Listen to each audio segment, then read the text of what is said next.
तमाम दोस्तों, क्या हाल है? सबके खैरियत से हैं? ठीक हैं। चाइना के स्टडी वीज़ा के हवाले से बता रहा हूँ जी। चाइना का स्टडी वीज़ा पे जाना है। मुख्तलिफ मेरे पास क्यूरीज आती रहती है, मुझे समझ नहीं आती कि ये इन्फॉर्मेशन देता कौन है, कहाँ से मिलती है ऐसी इन्फॉर्मेशन जो कि मेरे पास नहीं है।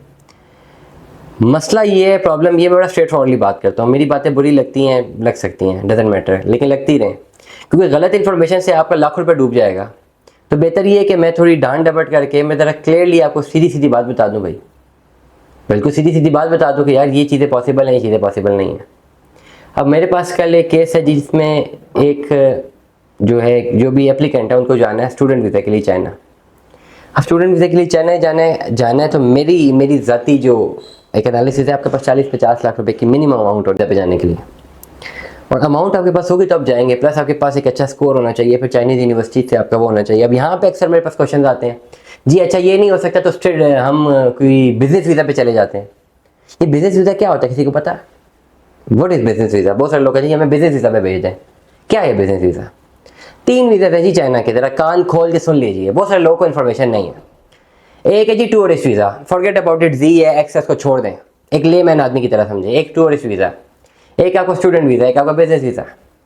3 चीज़ें जिससे आपको चाइना का वीज़ा मिलता है। 3 टूरिस्ट वीज़ा ये है कि आप कहते हैं जी मैं टूरिस्ट हूँ, मैं जा रहा हूँ, मुझे टूरिज्म का शौक़ है, ठीक है, और मैं पूरी दुनिया घूमता रहता हूँ, चाइना भी घूमना मेरा हक है, ये मुझे वीज़ा लगवाया, मैं टूरिस्ट पे जा रहा हूँ। वो होता है सिंगल एंट्री का, होता है 15-16 दिन का, ये मैक्सिमम 1 महीने का होता है। वो बड़ा मुश्किल से मिलता है इस वक्त पाकिस्तानियों को। इस वक्त करंट हालात में अगर आप ऑनलाइन जाए ना तो टूरिस्ट वीज़ा का जो बार है वही क्लोज हुआ हुआ है, ठक मारेंगे, अप्लाई नहीं कर सकते। ऑनलाइन आपको किसी कंसल्टेंट से रब्ता करना पड़ेगा जिसका चाइना में कनेक्शन, और वो किसी न किसी तरह आपका वीज़ा निकलवा दें एम्बेसी के थ्रू। एक तो टूरिस्ट वीज़ा, दूसरा बिजनेस वीज़ा। बिजनेस वीज़ा ये है कि आप एक बिजनेसमैन और आपके बिजनेस टाइज हैं चाइना में, आपके बिजनेस पार्टनर है चाइना में, और वहाँ पे प्रॉपर कंपनीज है जो कि आपके साथ काम कर रही हैं, और वो आपको बिजनेस इन्विटेशन लेटर भेजती हैं। वो आपको इन्विटेशन लेटर रजिस्टर्ड, एक 2 नंबर इन्विटेशन लेटर नहीं, बिजनेस फर्म में आपके बिजनेस टाइज हैं, वो आपको बिजनेस इन्विटेशन लेटर भेजते हैं। उस बेस पे आप हार्ड कॉपीज पे अपना केस अप्लाई करते हैं और एम्बेसी जाते हैं, एम्बेसी जाके सबमिट करते हैं अपना केस, और फिर वहाँ पे जाके आपको जो वीज़ा लगता है। इस प्रोसेस में आपने अपने सारे डॉक्यूमेंट्स, अपनी बैंक स्टेटमेंट, अपना FRC, MRC, हर एक डॉक्यूमेंट, एप्लीकेशन फॉर्म जो कि अब आपको शायद ऑनलाइन डाउनलोड नहीं होता तो एम्बेसी से जाके मिलेगा, वो सारा डाउनलोड करके ID कार्ड, पासपोर्ट, हर चीज़ डाल के, इन्विटेशन लेटर की कॉपी लगा के, वीज़ा फीस जमा करवा के विद पासपोर्ट आपको सबमिट करवाना है एम्बेसी में।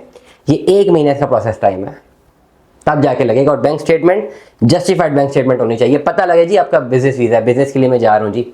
मैं क्या बताऊँ आपको जी, यंगस्टर्स हैं अभी, इन्होंने जो है कॉलेज ग्रेजुएट नहीं किया जी, हमें बिजनेस वीज़ा पे भेजना है। बिजनेस वीज़ा मजाक है जाने के लिए, बिजनेस के लिए आपके बिजनेस टाइज होने चाहिए।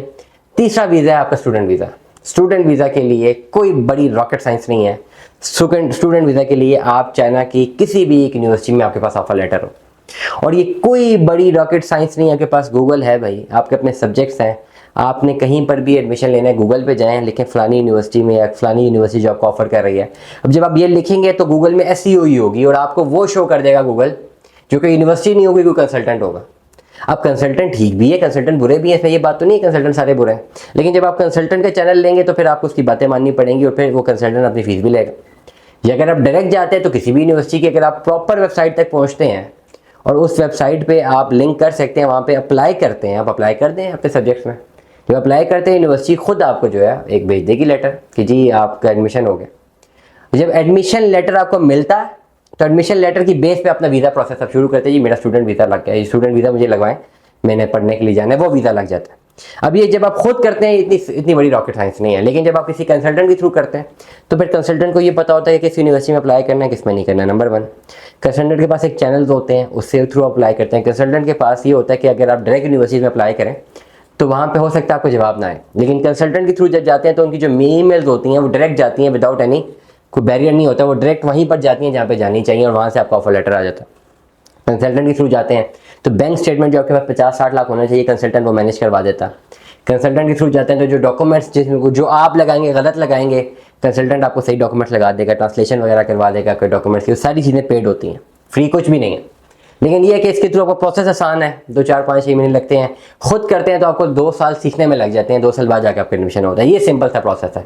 3 वीज़ा जी चाइना के, विजिट वीज़ा मैंने बता दिया, टूरिस्ट वीज़ा जिसकी मैं बात कर रहा हूँ, बिजनेस वीज़ा, और ये ओवरऑल ये जो है एजुकेशन वीज़ा है, ये जिसको हम स्टूडेंट स्टडी वीज़ा बोलते हैं। चौथा है मेडिकल ग्राउंड पे वीज़ा, पर उसके लिए एक अलग एसओपी है, इसके लिए बाद में बात करूँगा, मेरे पास टाइम कम है। ये 3 वीज़ा हैं जो एक अच्छे खासे इंसान के लिए एप्लीकेबल हैं, जो जा सके।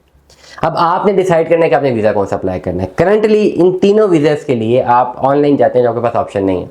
आपको एम्बेसी जाना है, अगर एम्बेसी आपको रिफ्यूज़ करती है देन आपको किसी न किसी ऐसे बड़े कंसल्टेंट से रब्ता करना है जिसका 100% सक्सेस रेट है, जो कि वीज़े में भिजवा रहा है, क्योंकि वो जो इन्विटेशन लेटर है वो मैनेज करता है, वो भी पेड होता है, वो भी फ्री ऑफ कॉस्ट नहीं होता। तो ये 3 वजूहात हैं जिनसे आप जा सकते हैं। कोई वर्क परमिट नहीं है, लोग फ़ोन कर जी चाइना का वर्क परमिट चाहिए जी, आपके पास कितने कितने साल के वर्क परमिट है। किसी के पास भी वर्क परमिट नहीं होते हैं, ये झूठ बोलते हैं लोग, नहीं होते हैं 100 में से 2-3 बड़ी कंपनीज हैं जो कि जनरली काम कर रही हैं। उनके पास इतना रश है कि वो उनकी पहले उनके पास वैकेंसी आती बाद में या फिर पहले हो जाती है।